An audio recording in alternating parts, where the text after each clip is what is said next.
Congolaises, Congolais, mes chers compatriotes, en ce jour du 23 octobre 2020, je m'adresse à vous, souverains primaires, dans un contexte exceptionnel en rapport avec la situation politique que connaît notre pays.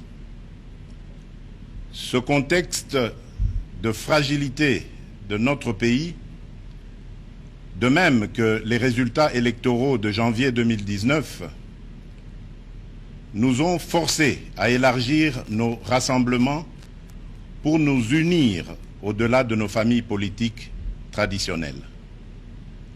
Cet effort de recomposition a touché aussi bien le pouvoir sortant que l'ancienne opposition, ce qui a conduit à une situation inédite où des adversaires farouches d'hier sont devenus des alliés.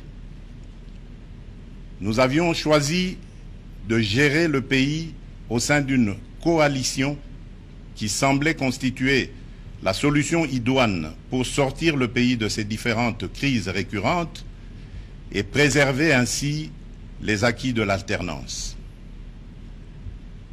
Malheureusement, près de 2 ans après, les divergences qui persistent entre les partis signataires de cet accord plombent les ailes de l'espoir de notre envol vers le développement.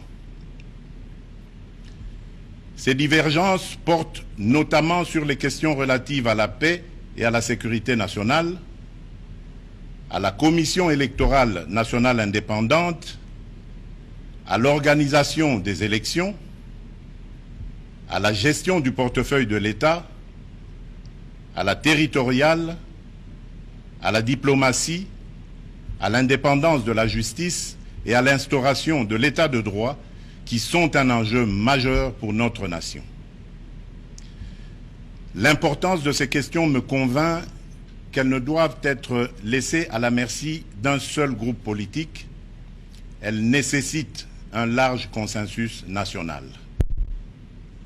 Mes chers compatriotes, la tâche que vous m'avez confiée est immense.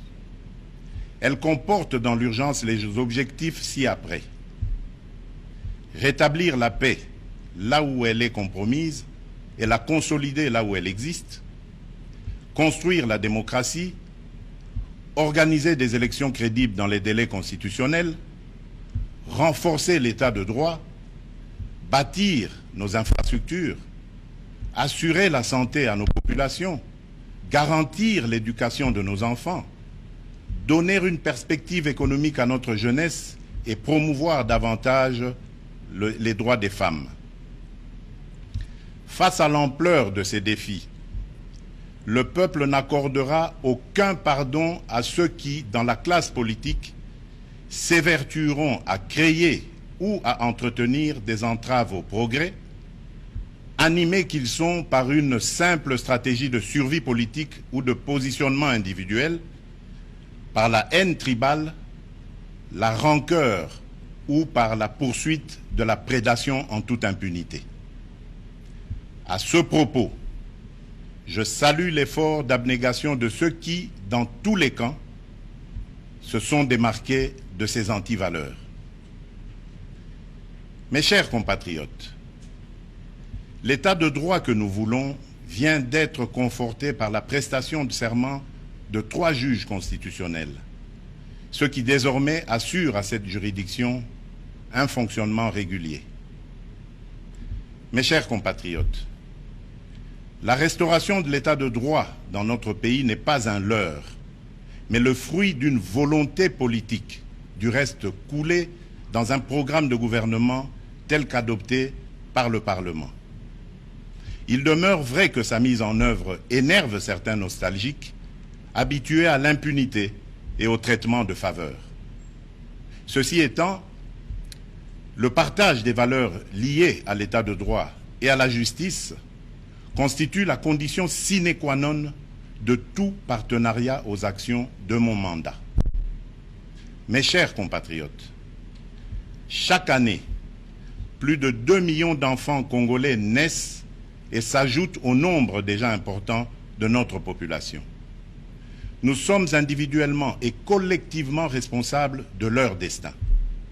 Nous ne pouvons laisser leur avenir à la merci de pesanteurs ou écueils inhérents aux pratiques politiciennes qui retardent ou affaiblissent la réalisation du programme pour lequel vous m'avez élu.